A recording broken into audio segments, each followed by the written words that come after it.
มาเบิ่งข้อที่30เนาะค่าของริม x 9หา p ส่วน4เนาะของ1ลบมันจะอยู่ในรูปห่าง0ส่วน0บอกบ่ได้ว่าค่ามันออกหยังดังนั้นเราต้องเปลี่ยนวิธีการคิดไล่1ลบตั้งเนาะเราก็เปลี่ยนรูปห่างมาเลยกลายเป็นsin x เนาะส่วนไหนครับ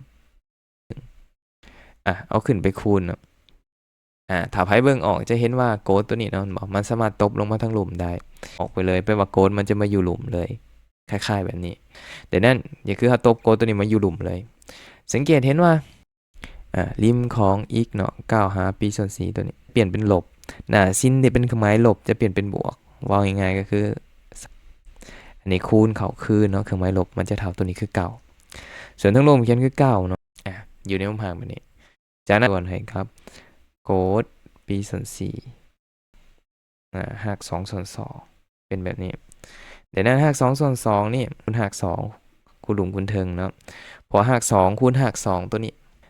คูณส่วนทั้งเทิงนี่ไปคูณ1เนาะจะออกหัก2เนาะทั้งหลุมจะเป็นหัก2กำลัง2เนาะส่ว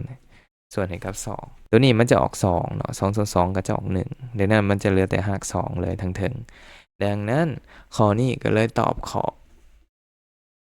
ไปเนาะขอแมนขอที่ถูกต้องโอเคเนาะสำหรับข้อนี้เนาะดังนั้นเดี๋ยวเราไปเบิ่ง